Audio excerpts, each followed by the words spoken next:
Ako si Maria at ito ang aking kwento.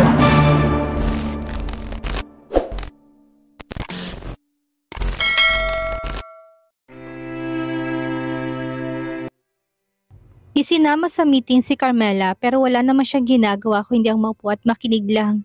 Nilalaro niya mga daliri niya nang maramdaman niya na may nakatitig sa kanya. Tinignan niyang nasa harapan niya at nagsalubong na lang ang mga kilay niya nang makita niya si Ruel, ang pinsan ni Adam. Anong ginagawa niya dito? Tanong ni Carmela sa isip niya. Napataas siya ng kilay nang ngitian siya nito. Carmela, are you listening? Nilingon ni Carmela sa Sofia na nasa harapan at siya ang nagpaliwanag ng mga gagawin nila. Galit na naman ang mga mata ni Sofia kay Carmela kahit na wala naman siyang ginagawa. Of course, I am. Tanging sagot niya. Nainis si Sofia dahil nahuli niyang magkatitigan si Ruel at Carmela. Nang matapos ang meeting nila ay aalis na sana si Carmela nang tawagin siya ni Ruel. What? Masungit na tanong dito. Mr. Festejo, ako ang makakasama mo sa gagawa ng project. Singit ni Sofia. Umalis naman ang mga kasama nila sa meeting hanggang sa silang tatlo na lang ang naiwan sa loob ng conference room. Siya ang gusto kong makasama, turo ni Ruel kay Carmela. Parehong nagsalubong ang mga kilay ni Carmela at Sofia. She's just an employee here, Mr. Festejo. Ako ang makakasama mo sa gagawing project ng mga kumpanya natin. Ani ni Sofia. Wala ring balak si Carmela na gawin ng project kung ang pinsan ng asawa niyang makakasama niya. Gumisi lang naman si Ruel habang nakatingin kay Carmela. But she's one of the heiress of this company. May karapatan naman ako mamili kung sinong gusto kong makasama, right? Nagpaigting ang panga ni Sofia sa kanya tinignan si Carmela. Bakit ba siya nalang palaging pinipili? Ano bang mali sa kanya para talikuran siya ng mga festejo? I'm sorry, Mr. Festejo. Pero hindi ako nararapat na makasama sa upcoming project nyo. Designer lang ako dito at wala akong alam sa project na gagawin nyo. Hindi kita matutulungan. Seryoso namang sagot ni Carmela. May partnership na ang kumpanya nyo sa kumpanya namin. You're a designer like you said, kaya ikaw ang kailangan ko. Magaling ka sa drawing. Hindi ba at yun naman ang kailangan sa isang engineering company? Sa fashion design lang ako, hindi sa engineering, Mr. Festejo. Mga damit at gown lang ang kaya kong i-design at hindi isang building. Hindi ako ang taong kailangan mo. I don't care. Kung hindi ka sasama sa amin sa project nito, I will talk to Chairman Festejo to just cancel this project and find another company na deserve ng partnership namin. Seryosong saad ni Ruel na tahimik na lang si Sofia sa kainis niyang tinignan si Carmela na hindi na rin maipinta ang muka. Nandiyan naman si Sofia at ibang empleyado na pwedeng makasama ni Ruel pero si Carmela pa ang napili niya. Tumayo na si Ruel sa kanyang initian si Carmela. Alam ni Carmela na inaasar na lang siya ni Ruel. See you tomorrow, ladies. Pagpapaalam ni Ruel at umalis na ito. Inis na ibinagsak ni Sofia ang mga hawak niyang papeles habang nanatili naman si Carmela sa pwesto niya. Ano ba kasing ginagawa mo dito? Bakit ka ba sumama sa meeting? Ako ang nagpapakahirap na magplano para sa project na kasama natin ng mga Festejo Corporation. Ako ang nagpupuyat para sa plano sa lahat pero bakit ikaw ang pinipili niya makasama? Anong balak niyang gawin sa akin? Gawing assistant? Nanggagalaitin na naman sa galit si Sofia. Hindi ko rin alam kung anong ginagawa ko dito. Tinawag lang ako ng isang empleyado at sinabi na may meeting. Subukan mo pang kausapin si Ruel at kumbisihin na mag-hire na lang kayo ng professional. Dahil wala naman akong alam sa engineering. Hindi ko rin siya gustong makasama sa isang trabaho. Blankong wika ni Carmela sa kanya iniwan si Sofia sa conference room. Paglabas ni Carmela ay kunot noon niyang tinignan si Ruel na naghihintay pala sa labas ng conference room. Ano bang kailangan mo? Tanong niya dito. I just want to make sure na seryoso kayo sa pakipag-partner sa amin. Dahil kung hindi, sabihin niyo na lang ng maaga para hindi nasasayang ang oras at pagod ko. Seryoso nitong saad. Mr. Festejo, we really want the partnership of our company pero mas mabuti kung mag-hire na lang kayo ng professional. Si Sofia ang gumagawa ng plano kaya mas mabuting pag-usapan yung dalawa ang mga gagawin niyo. I'm just an employee here. Mahina ang pagpapaliwanag ni Carmela. Makalipas naman ng ilang minuto ay lumabas na rin si Sofia na salubong pa rin ang mga kilay. Mr. Festejo, you're still here. Anos niya. Kakausapin ko na lang si chairman na hindi niyo na itutuloy ang project. Nataranta naman si Sofia sa sinabi ni Ruel. No, itutuloy natin ang project. Kung ano man ang nasabi ni Carmela, ako na lang hihingi ng pasensya. Then talk to her and convince her na sasama siya sa atin sa paggawa ng project. Ani ni Ruel at tiluyan ng umalis. Napahilot na lang si Carmela sa sentido niya. Ano bang kailangan sa kanya ni Ruel? May kailangan pa siyang tapusin. Tapos ngayon, may iba na naman siyang trabaho.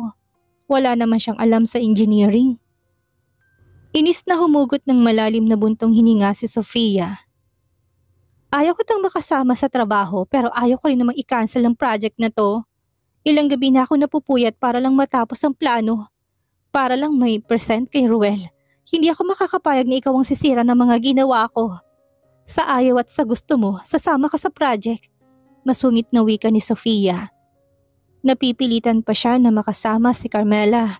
Napapailing na lang si Carmela nang maiwan na siyang mag-isa. Ang plano niya ay mabawi ang kumpanya sa stepmom at kapatid niya, hindi para sumama sa kung anong project ng kumpanya. Inis na ibinaba ni Sofia ang mga papeles na hawak niya. Kunot-no naman siyang tinignan ng kanyang ina. Anong problema mo? Tanong ni Shawnee sa anak niya, saka muling tinignan ang bagong nail extension niya. Nakakainis lang. Bakit ba palagi nalang si Carmela ang gusto nila? Ano bang meron kay Carmela? Ano bang nakikita nila sa kanya na hindi nila nakikita sa akin? Bakit niyo ba kasi hinayaang makabalik si Carmela dito? Nainis sa saad ni Sofia sa kanya na upo sa sofa at tinilot ang sentido niya. Ano bang nangyari? That witch! Inagaw na nga sa akin si Idam pati ba naman si Ruel? Napataas ang kilay ni Shawnee at tinignan ng anak niya na stress na. What do you mean? Tanong lang nito. Sumama siya sa meeting namin kanina na hindi naman dapat siya kasama. Kasama namin ang team ng Festejo Corporation at pinag-uusapan na namin ang mga gagawin namin. Kahit na wala akong alam sa engineering, pinaghirapan kong pag-aralan ng mga planong gagawin namin. Tapos si Carmela ang gustong makapartner ni Ruel? Mom, ayoko siyang makasama sa trabaho. Tila batang pagsusumbong ni Sofia. Sinabi pa sa akin ni Ruel na kapag hindi sumama si Carmela sa amin sa project, kakausapin niya si chairman at ikakasa na lang ang partnership. This is frustrating. Minamalas ako ng dahil kay Carmela. Dagdag pa niya. Sinabi niya yon? Of course. Kaya kahit na ayaw kong kausapin si Carmela na sumama sa amin, wala akong nagawa kung hindi ang kausapin siya. Ano ba kasing nakikita ng mga festejo kay Carmela? Is it because she's the legal daughter? Anak din naman ako ni Daddy. Isa rin naman akong hidalgo. Patuloy na pagrereklamo ni Sofia. Inis siyang sumandal sa sofa at pinagkrus ang mga kamay niya sa dibdib. Ramdam ni Shawnee ang stress at galit na nararamdaman ng anak niya. Alam niyang nagsisimula na si Carmela na pestihin ang buhay nilang mag-ina. Talaga bang sinusubukan siya ni Carmela? Mabait pa siya sa mga oras na to pero kapag naubos na ang pasensya niya kay Carmela, wala na siyang pakialam kahit na anak pa ito ng asawa niya.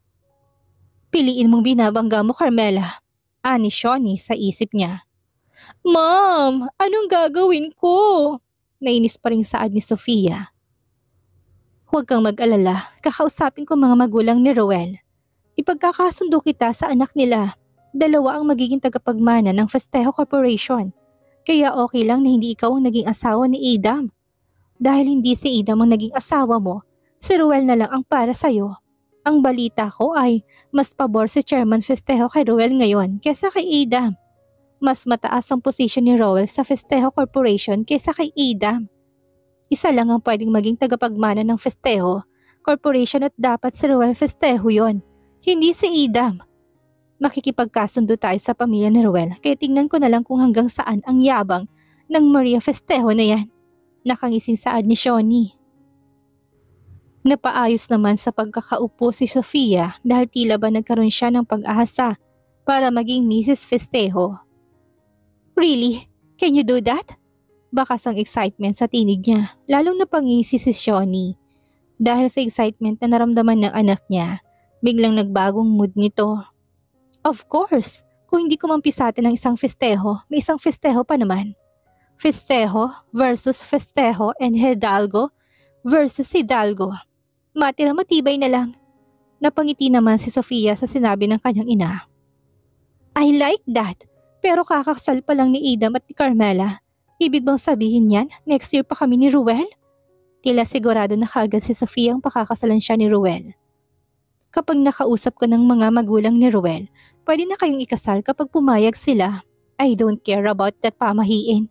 Kung malasin man ang isa sa inyo, si Carmela yun at hindi ikaw. Lalo lamang na-excite si Sofia. Hindi na magagawang agawin ni Carmela si Ruel sa kanya dahil kasal naman na ito kay Idam. Sabihin mo sa akin kaagad, Mom, kapag nakausap mo ng mga magulang ni Ruel.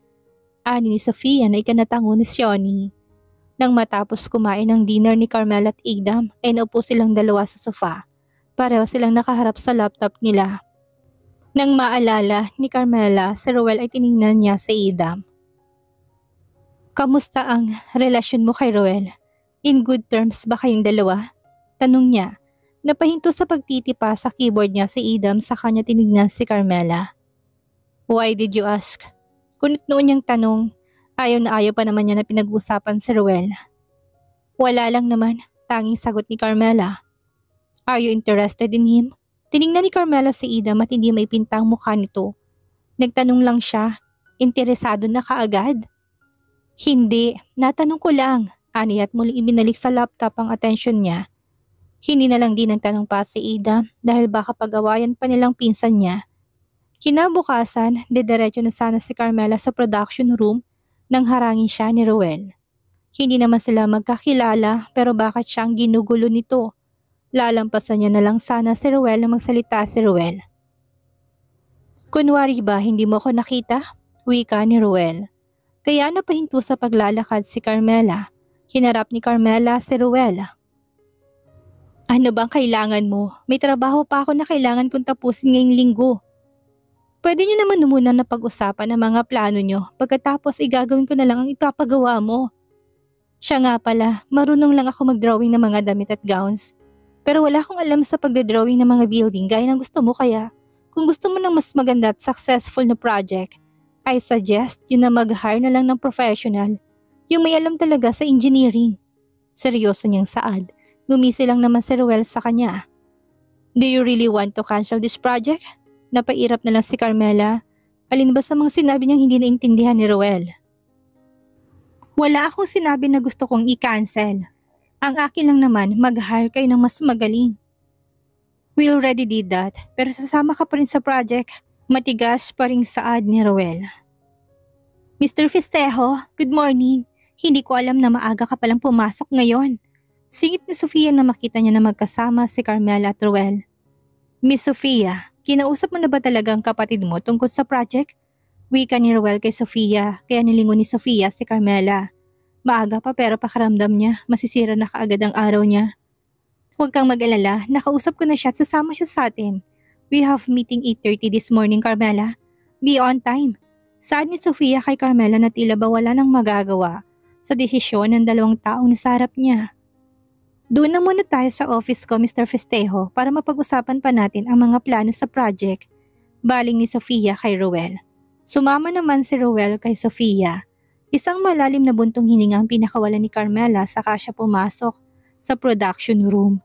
Paano niya matatapos ang design niya kung mahati ang oras niya? Nakayuko lang si Idam habang nanggagalaitin na naman sa galit ang lolo niya. Iniisip niya kung saan niya ba nailagay ang mga dokumentong ibinigay sa kanya.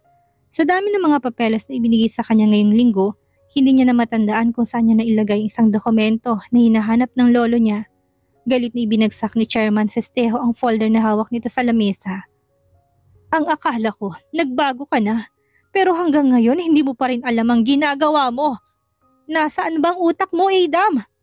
Nasa bakasyon pa rin ba? Sigaw nito sa kanya. Na-misplace lang naman niyang mga dokumento pero para bang napakalaki na ng kasalanan niya. Hahanapin ko na lang, Chairman. Magalang niyang sagot. I need that document now. I-organize mo lahat ng mga gamit mo para hindi mo nakakalimutan kung saan mo inilalagay. Ano bang pumapasok dyan sa utak mo, ha? Ang balita ko, na late ka pa sa meeting niyo ng client mo. What happened? Bakit ka na late? dahil hinahanap kong dokumento na kailangan nyo. Medyo traffic din kanina. Kaya, useless reason. Hindi mo pwedeng idahilan na lang palagi sa mga client mo ang traffic dahil araw-araw naman ay traffic sa bansang ito. Kaya agahan mo na lang na pumunta. Pinag-aral kita sa magandang university. Nakapagtapos ka naman ng pag-aaral pero saan mo ba dinadala ang utak mo? Patuloy na panglalait ni Chairman Festejo sa apo niya. Napapahilot na lang si Chairman Festejo sa noon niya. Nananatili namang nakatayo at nakayuko si Idam. Nakakuyom ang isa niyang kamao. Pinipigilan ang sarili na hindi patulan ng bawat sigaw at galit sa kanya ni Chairman. Lalo na at alam niya naman na siya ang mali. Umalis ka na sa harapan ko. Huwag kang magpapakita sa akin ngayong maghapon dahil baka makalimutan kong apo kita. Pagkasabi na ni Chairman ay umalis na si Idam. Inis ng ginulong buhok niya. Hindi na siya dumiretso sa office niya. Kung hindi umalis na siya sa kumpanya, hindi niya alam kung may lihim bang galit sa kanya ang chairman. Mga mali na lang niyang palaging nakikita nito. Dumiretso ng bar si Idam. Gusto niya lang magpalamig ng ulo dahil pakiramdam niya ay sasabog ito sa sobrang inis. Ito ang dahilan kung bakit ayaw niyang bumalik sa kumpanya ng lolo niya. Dahil sa tuwing napapagalitan siya, sa tuwing sinisigawan siya, bar ang nagiging takbuhan niya. Hindi niya nakilala ang sarili niya sa tuwing nalalasing siya. Samantala naman, naboboring na si Carmela habang nakaupo. Halos maghapon na nilang pinag-uusapan ng mga plano nila. Marami silang mga kasama na professional kaya hindi niya maintindihan kung bakit gusto pa siyang isama ni Roel sa project. Pinapaikot niya lang sa mga daliri niyang hawak niyang ballpen. Nahihiya na siya dahil siya lang ang hindi nagsasalita o may naaambag man lang sa meeting nila. Seryoso naman nakatitig si Roel kay Carmela. Gusto niya lang asarin ang asawa ng pinsan niya. Siguradong sasabog na naman sa galit si Idam kapag nalaman niyang ginawa ni Roel kay Carmela. Let's take a break first, wika ni Roel dahil pagod na rin siya. Naghahalo-halo sa utak niya ang mga pinag-usapan nila. Mabilis namang tumayo si Carmela at umalis na kaagad ito. Bumalik si Carmela sa production room para ipagpatuloy ang ginagawa niya dahil 1 linggo lang ang meron siya para matapos to. Carmela, mabuti naman at nandito ka na dahil kanina pa ako pabalik-balik dito. Baka nakakalimutan mong may 1 linggo ka na lang para matapos ang ginagawa mo at maipakita mo sa akin ang outcome ng design mo. Wika ni George nang makita niya si Carmela. Napapagod na rin si Carmela pero hindi siya pwedeng sumuko. Naintindihan ko, ma'am. Susubukan kong tapusin to bago matapos ang linggo. No! Hindi mo pwedeng subukan lang. Kailangan mong gawin dahil kung hindi ka naman seryoso sa ginagawa mo, hindi kita kailangan sa team ko.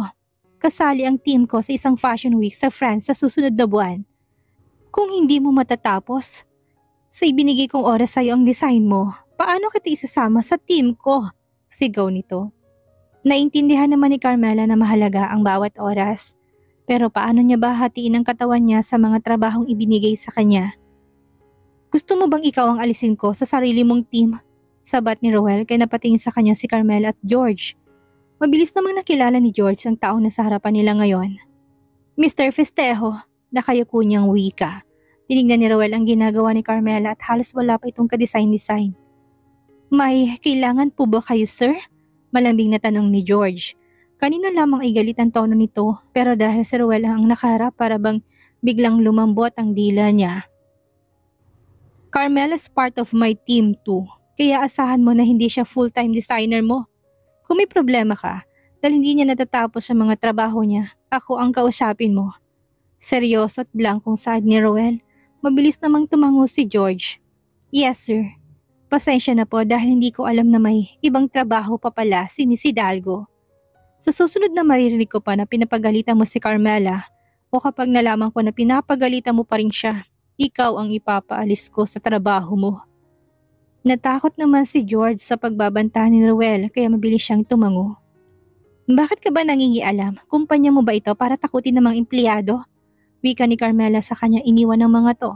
Napakunot naman ang noon ni Roel dahil tinulungan niya na nga si Carmela para hindi mapagalitan. Siya pa rin ang masama. Ganyan ka ba talaga magpasalamat? Ani ni Roel nang sundan niya si Carmela.